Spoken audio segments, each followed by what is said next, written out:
Boa noite a todos. Vamos dar início a mais uma transmissão ao vivo no Nova Luz. Nós sempre fazemos um estudo psicológico, à luz da doutrina espírita. Hoje a gente vai ver o livro O Ser Consciente, da Joana de Ângeles. Vamos alternar com o livro O Homem Integral. E o assunto hoje é o homem psicologicamente maduro. Sejam todos bem-vindos. Quem quiser colocar uma água para fluidificar, no final nós vamos fazer uma vibração e a água é sempre bom. E para iniciarmos, eu convido a todos a acalmarem os pensamentos para fazermos uma prece.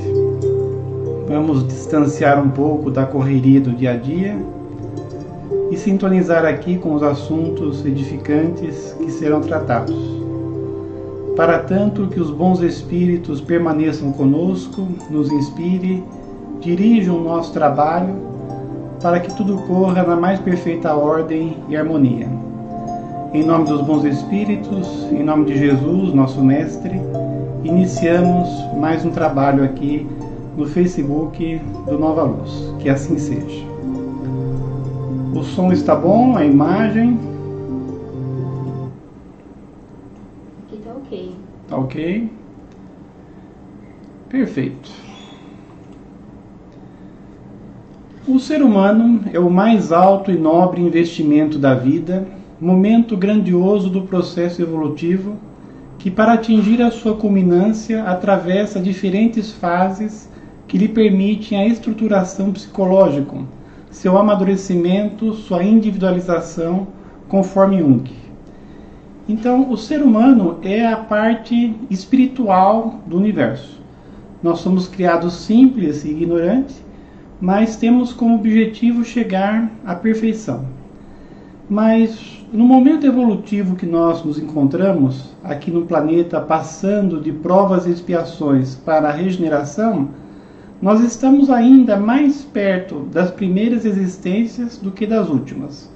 Não podemos dizer que nós estamos na infância, espiritualmente falando, porque nós já passamos o planeta primitivo e de provas e expiações.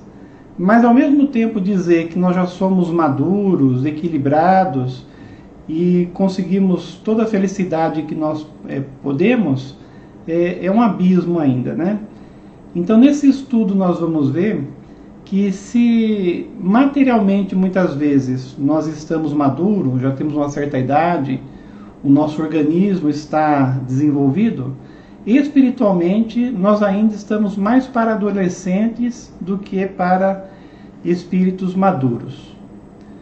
Vamos ver o pessoal que está presente, o pessoal está entrando,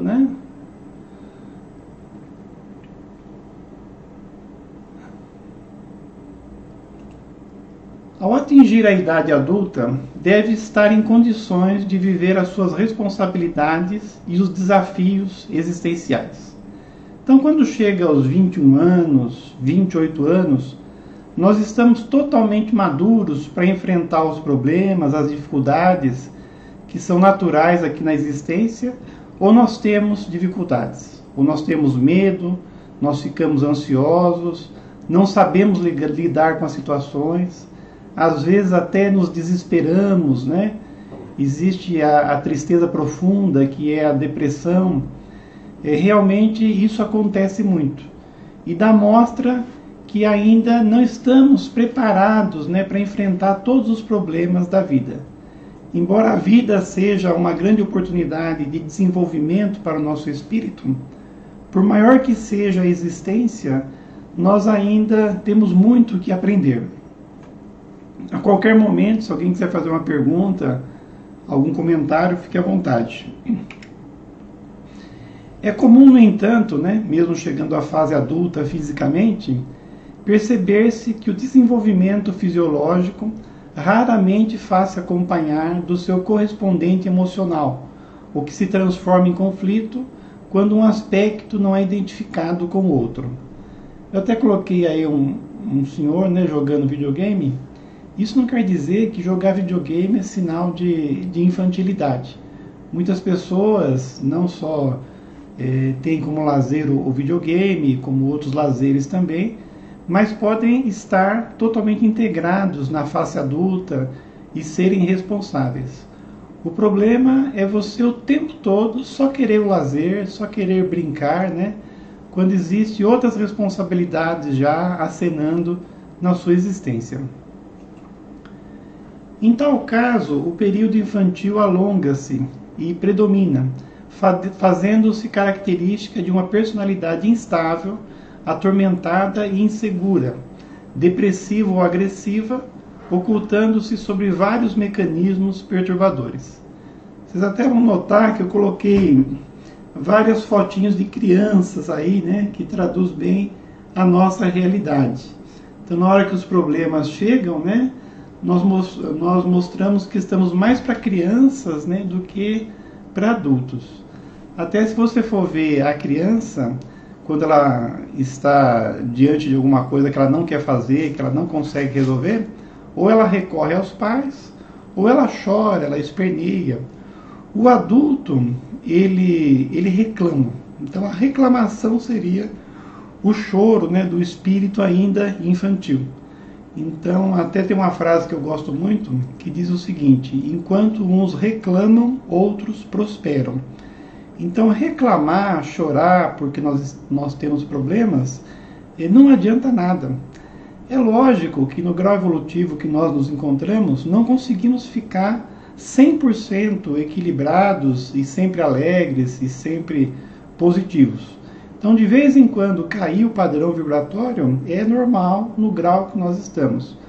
Mas se você fizer como uma criança o tempo todo, fugindo das responsabilidades, reclamando, jogando a culpa nos outros, você vai perder tempo. Quer dizer, o que a vida te pede é que você se desenvolva com os problemas, né? E resolva-os. Não fique reclamando, jogando a culpa nos outros. Pessoal dando boa noite. Agora que os slides estão passando, se alguém quiser comentar alguma coisa, fazer algum comentário, fique à vontade. O Alan fez um elogio, falou como sempre, boas palestras. Sim. O seu processo de amadurecimento psicológico, portanto, pode ser comparado a uma larga gestação, cujo parto doloroso propicia especial planificação. Então podemos dizer que o amadurecimento é um verdadeiro parto, porque para você amadurecer, você acaba tendo que enfrentar as lutas, né, que vão te desenvolver. Então realmente a existência inteira ela é coroada com muitos problemas, com muitas dificuldades, mas são oportunidades de desenvolvimento para o nosso espírito. Procedente de atavismos agressivos e mantado ainda aos instintos, o ser cresce sob pressões que lhe despertam a necessidade de desabrochar os valores adormecidos, qual semente que se entumece sob as cargas esmagadoras do solo, a fim de liberar o vegetal embrionário, que se agigantará através do tempo. Se nós pudéssemos escolher a nossa vida, nós escolheríamos uma vida tranquila. Escolheríamos ser bonitos, escolheríamos ter dinheiro, né? Ter saúde e assim por diante. Mas os problemas da nossa existência, problemas financeiros, problemas de saúde ou problemas familiares, todos eles têm um objetivo. Não a nossa humilhação, o nosso sofrimento, mas exatamente o nosso desenvolvimento. A cada problema que nós resolvemos, nós ficamos capacitados para resolver outros problemas. Então, os problemas, eles querem nos desenvolver. Mas se você ficar reclamando e não aprender o que a vida está lhe oferecendo através desses problemas, a lição tem que ser refeita.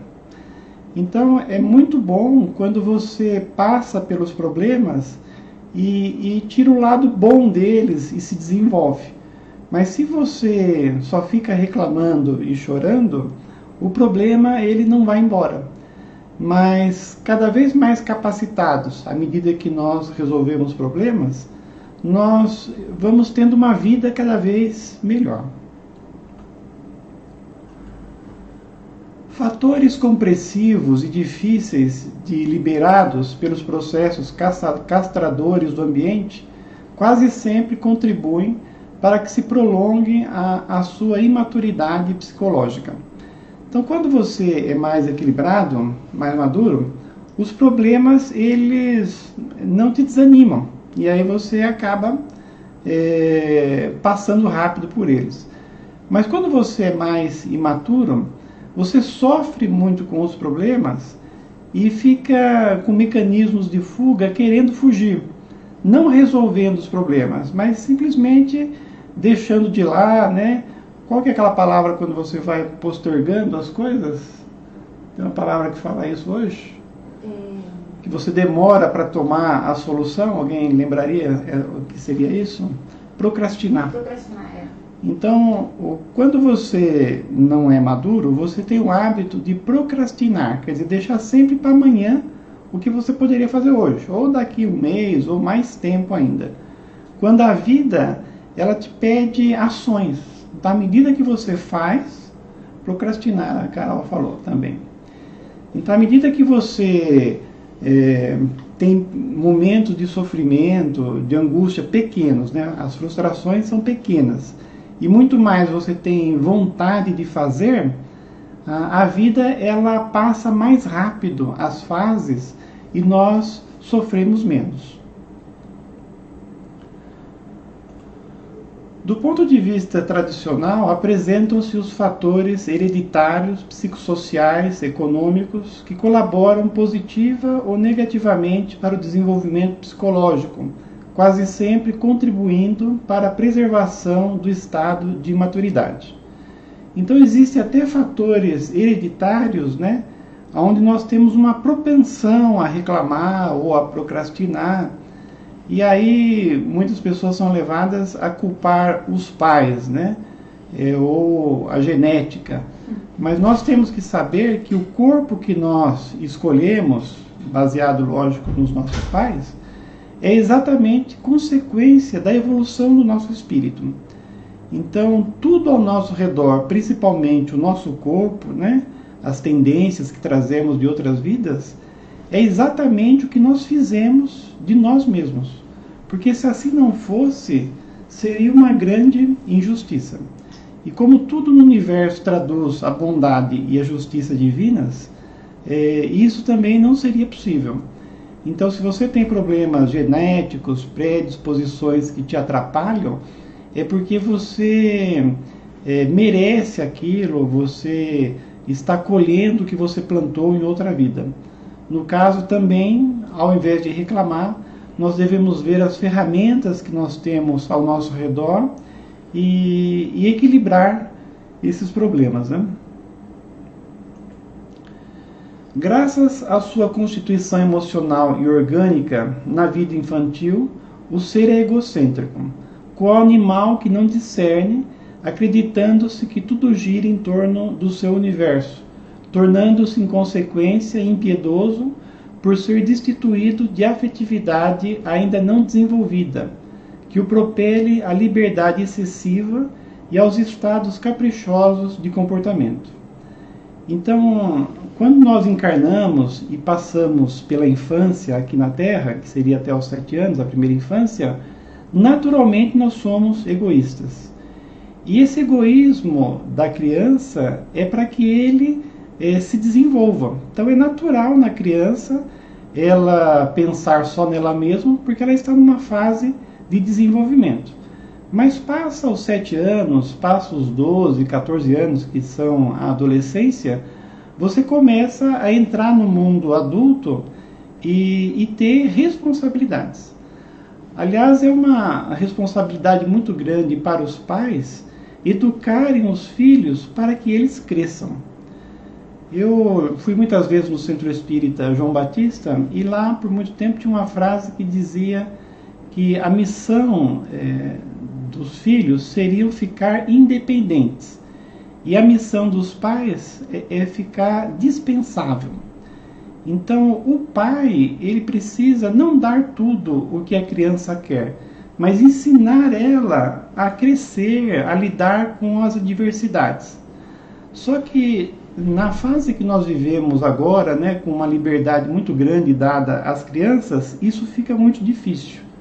Então nós estamos numa época, que diz uma educadora, que é a infantocracia. Então quem manda em casa normalmente hoje é a criança. Só que quando você dá o poder para uma pessoa que ela não tem conteúdo, ela vira um tirano, como nós vamos ver para frente. Até a gente gosta que as crianças falem eu te amo, que elas gostam da gente, mas como está dizendo esse slide aí, nessa fase a criança não tem esse amor desenvolvido ainda, né? É lógico que ela vai gostar de quem a trata bem, mas o amor propriamente ela vai ganhar com o tempo. Até o Rossandro Klinger, ele fala que o ideal é a gente buscar nas crianças que eles nos dê o respeito, não o amor. Porque se você for querer que as crianças te amem, né, que fique falando te amo e fique te agradando, você vai ter que fazer muitas concessões para ela e vai perder o respeito. Já quando você age como um pai, como uma mãe, um educador, você acaba sendo uma pessoa chata para a criança. Porque aí você vai colocar limites, você vai falar para ela que ela tem que fazer isso, que ela tem que fazer aquilo, né? Que ela não pode fazer isso, e tem que ter disciplina. Então, é normal até numa fase, principalmente a adolescência, que a criança não goste dos pais. Mas ela não precisa gostar dos pais. Ela precisa respeitar os pais. Porque os pais, passando para a criança conceitos, né? Ensinando ela a esperar, ensinando ela a lidar com as adversidades, né? Esperando ela negociar também, vai desenvolver o emocional da criança. Mas se você tratar a criança como se fosse um reizinho, né? Ela manda na casa, e fizer todas as vontades dela, ela vai não se desenvolver, né? Então é necessário que nós eduquemos os nossos filhos, não os tratemos como uma pessoa privilegiada, né? E com só coisa boa, no caso que eles acham, né? E que vai fazer mal. Passado esse primeiro período, faz-se ególatra, acumulando tudo e apenas pensando em si, em fatigante esforço de completar-se, isolando-se socialmente dos demais ou considerando as outras pessoas como descartáveis, cujo valor acaba quando desaparece a utilidade, de imediato ignorando-as, desprezando-as. Então, se a criança não foi educada e não se preparar para a fase adulta, ela alonga esse período da infância, onde ela sempre quer ser servida e ela vai ter as coisas ao seu redor sem o seu merecimento. Porque a característica do mundo adulto é que você, para conseguir as coisas, você tem que trabalhar. Você tem que merecer o que você está buscando. Já a criança, ela não precisa fazer nada. Quer dizer, os pais são os responsáveis, os pais são os provedores e ela tem tudo. Ela não precisa trabalhar, ela não precisa se esforçar. Ela principalmente, ela pensa às vezes que só o fato dela existir, ela já está fazendo a parte dela. Então, se você não passar esse conceito para a criança, de que ela tem que merecer as coisas, que ela tem que fazer a sua parte na sociedade, ela vai transferir o que ela sentia na infância, que todo mundo existe para servir ela, para a fase adulta, que é o que nós vamos ver nos outros slides. Em sucessão, apresenta-se introvertido, egoísta, possuindo sem repartir, detentor de coisas, não de paz pessoal. Então, se você for por esse caminho, deixando que o egoísmo visite sempre o seu espírito, as suas ações, você vai acabar sendo uma pessoa introvertida. Porque o natural é você ser ajudado quando você tiver alguma dificuldade, mas você ajudar os outros também. Então, à medida que você cresce, você se torna útil para a sociedade e muitas vezes ajuda os outros. E isso faz bem para a vida social.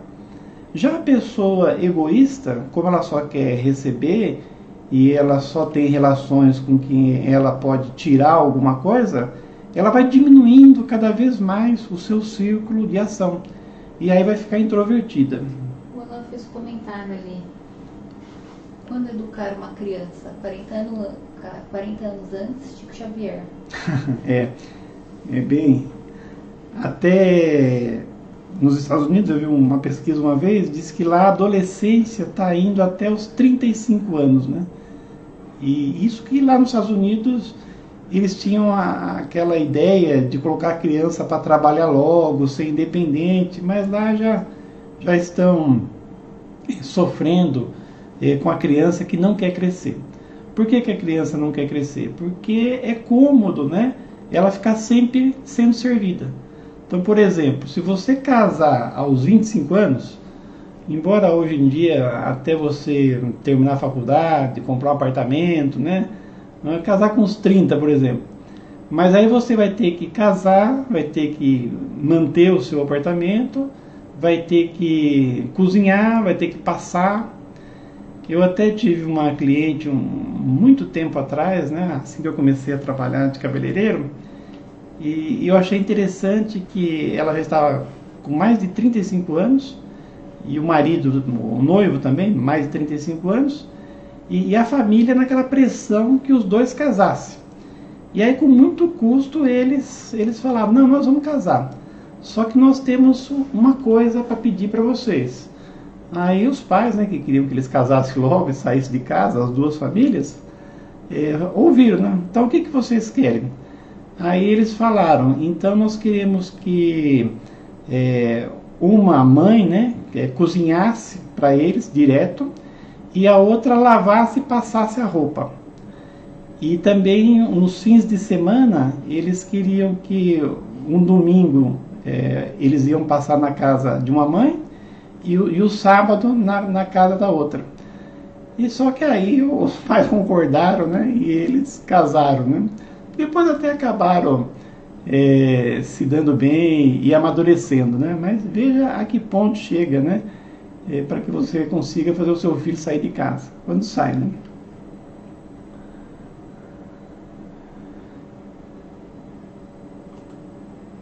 A imaturidade expressa-se através da preservação dos conflitos, graças aos quais muda de comportamento sem liberar-se da injunção causal, que são a frustração, o desconforto moral, a presença da infância.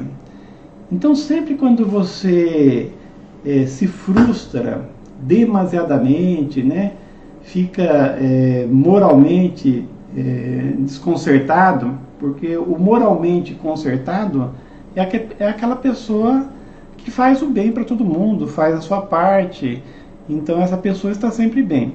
Mas quando a pessoa é um parasita, né, e sempre só suga, moralmente ela sempre fica devendo, ela sempre fica desequilibrada.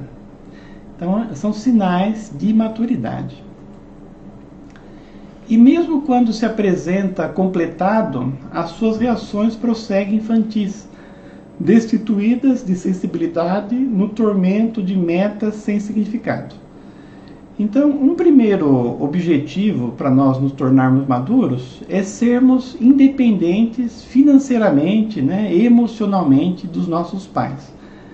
Mas mesmo pessoas que conseguem esse objetivo, né, se distanciam dos pais, só os visitam de vez em quando, não precisam mais deles, nem moralmente, nem mais financeiramente. Mas mesmo assim, dão mostras de imaturidade, que é o que nós vamos ver nos próximos slides. Para ele, o sentido da vida permanece adstrito ao círculo estreito da aquisição de coisas e a sujeição de outras pessoas aos seus caprichos.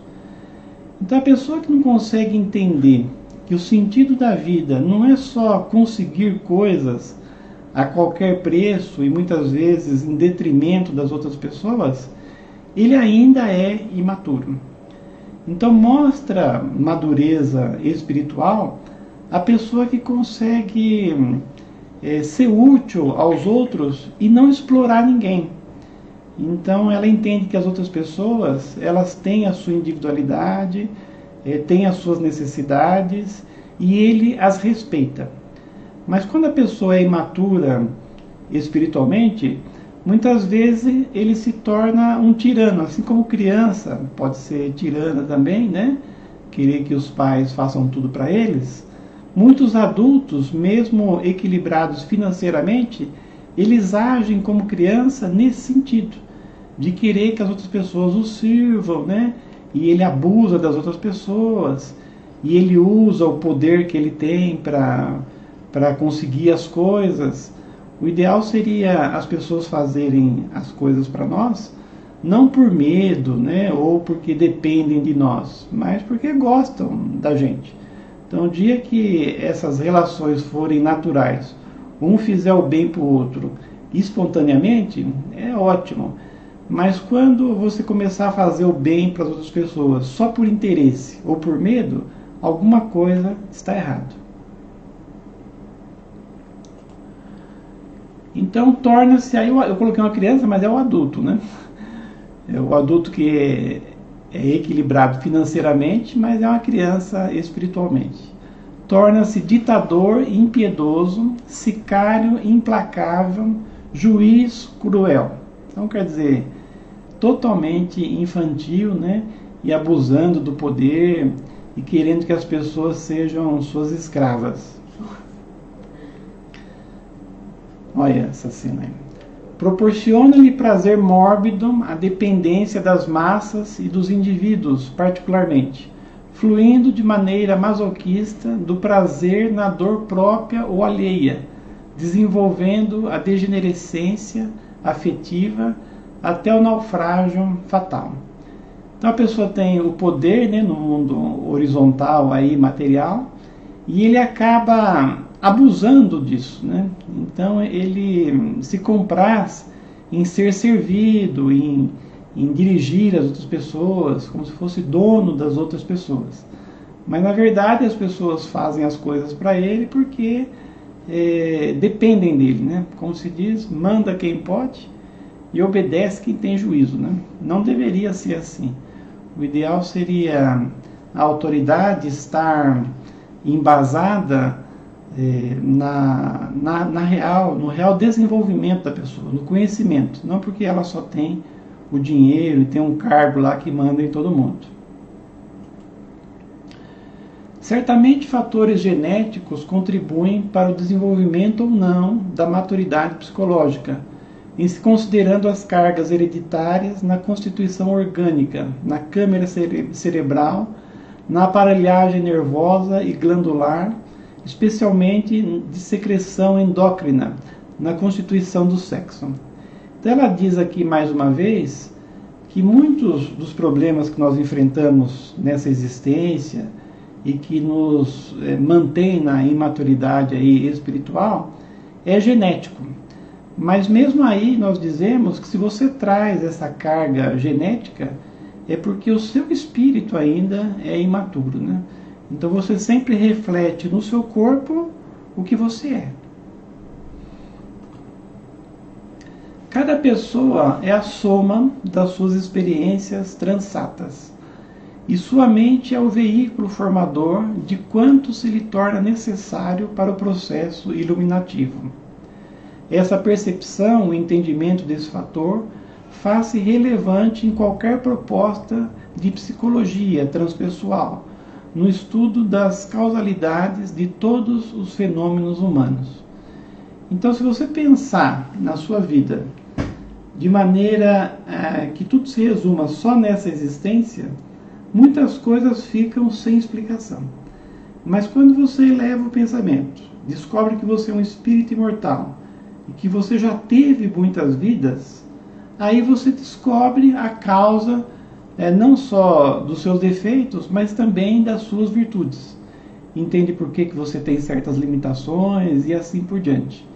Então, o Espiritismo, ele nos dá essa ideia de que nós somos exatamente o que nós fizemos da nossa vida no passado. Então, a questão não é reclamarmos do que nós temos hoje, mas sabermos que hoje colhemos as consequências do passado. Mas da mesma maneira, colheremos amanhã as consequências do que fizermos hoje. Os velhos paradigmas e modelos sobre o homem cedem passo à introdução do conceito do ser ancestral, com toda a historiografia de suas reencarnações, que se tornam responsáveis pelo desenvolvimento do eu profundo.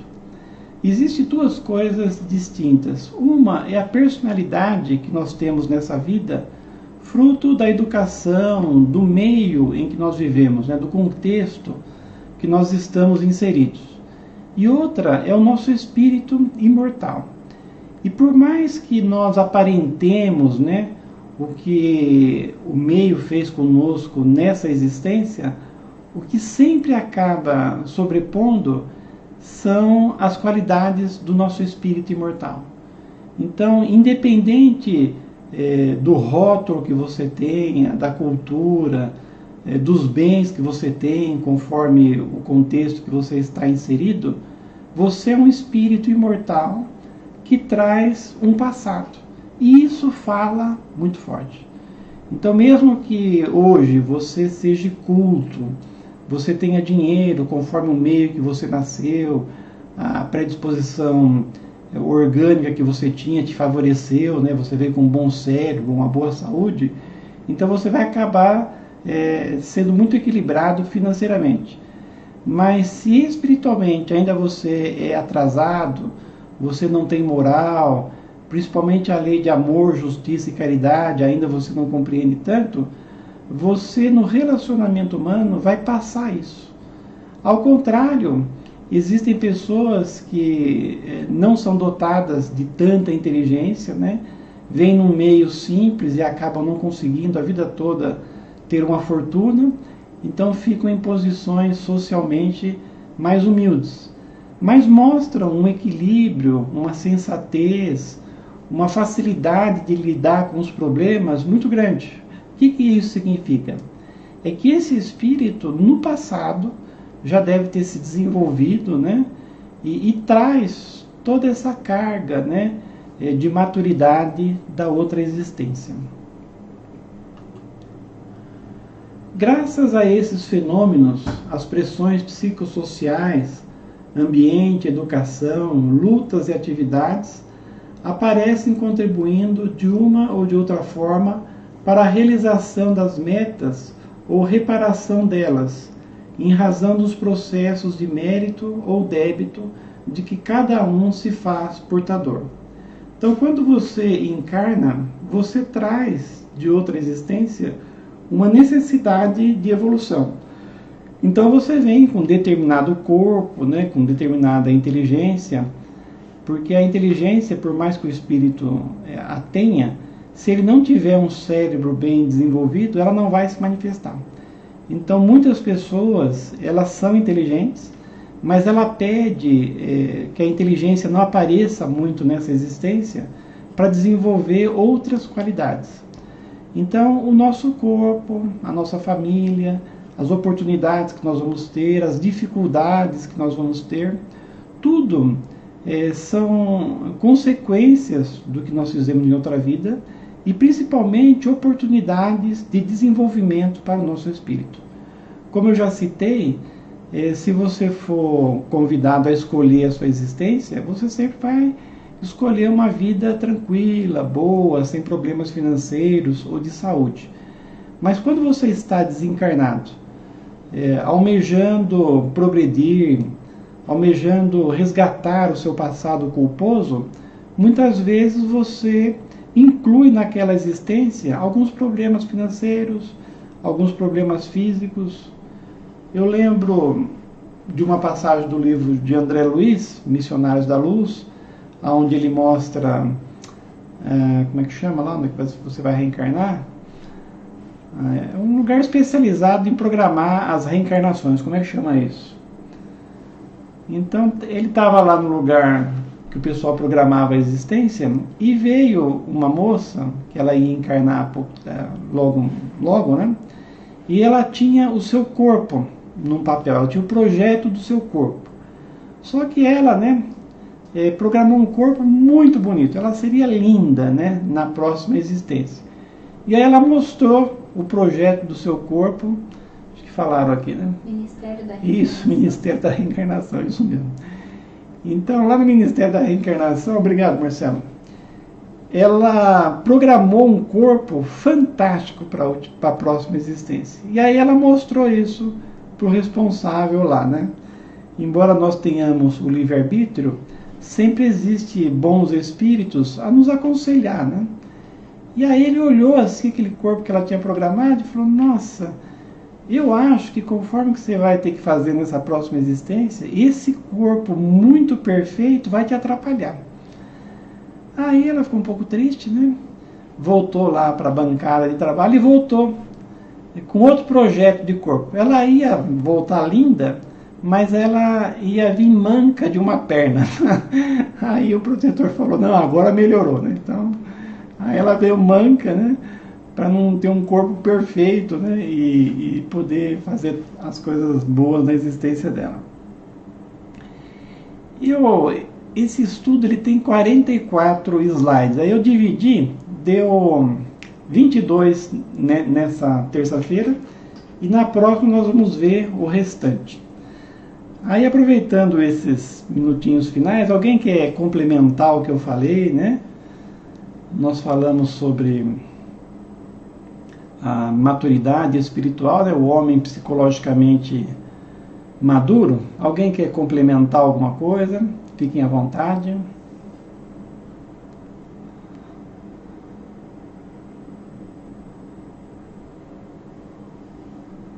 Vai dar agora aqui a sua pergunta. Certo. Se alguém quiser complementar, perguntar alguma coisa, nós temos alguns minutinhos.